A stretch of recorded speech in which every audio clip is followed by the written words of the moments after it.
here we are at the 14th again, New Year. The inquiry started up.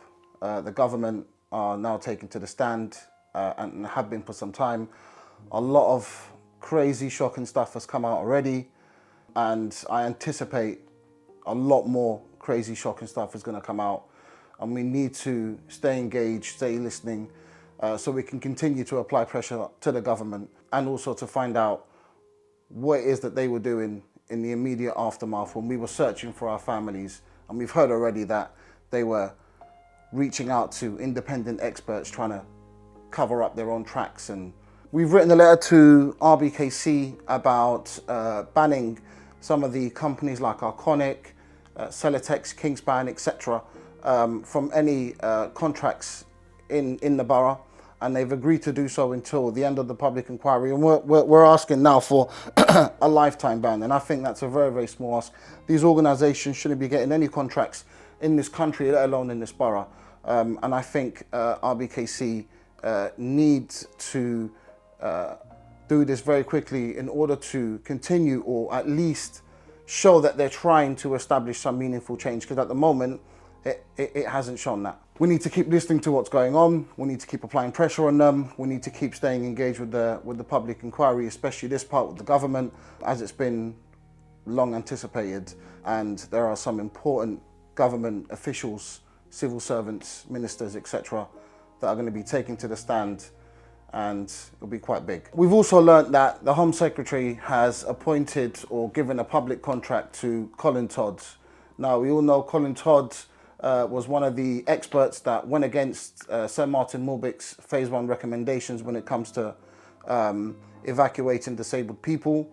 As we know, over 40% of disabled people who lived in the tower passed away on the night, and the fact that he's been awarded this contract is just more than insultive.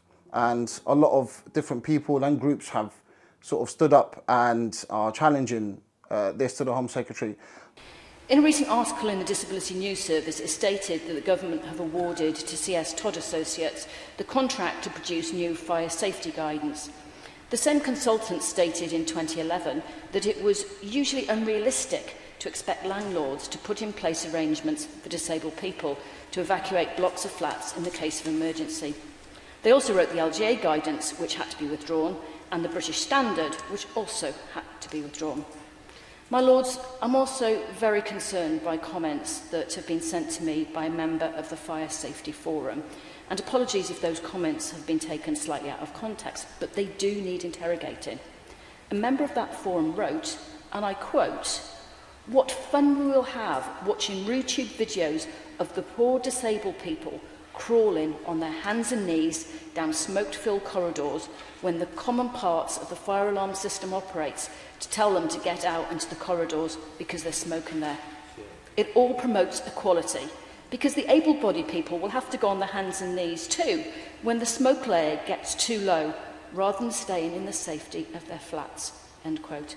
I'm happy to share the links with the Minister and his team. But what's even more crazy about it is the comments that he's made about watching disabled people crawling on their hands and feet, or how funny it would be to watch them on YouTube. And it's just another slap in the face to us in this sort of process that we've been engaging, remaining dignified and respectful, and trying to reach to the truth and find meaningful change, and we're being slapped in the face again with something like this. He shouldn't be allowed anywhere near a public contract that's supposed to be looking after evacuation for disabled people. So we've made a public statement, and we're sharing it here.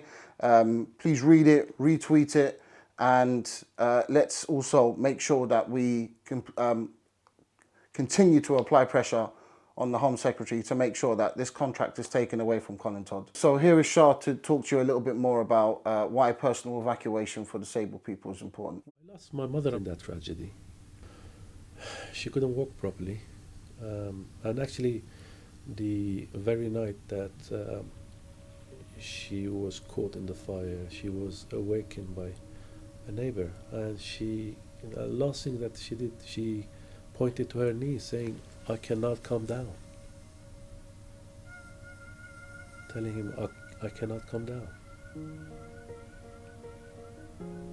So that is saying that, if she was not disabled, or if she was on a lower floor, she would have lived. And in this long, agonizing 4 years, we have gone through hell, listening to the evidence. One of the things that have interested me from the very beginning has been the issue of protection for disabled people in high-rise buildings. Now, these disabled individuals should have proper protection wherever they're living, but on high-rise building, they require extra layer of protection. So what was proposed, which they kind of gave the name PEEP to, was personal evacuation plan. These recommendations, the implementation of it means that people would know what to do in case of fire, and fire department knows where they are and what to do and who they are.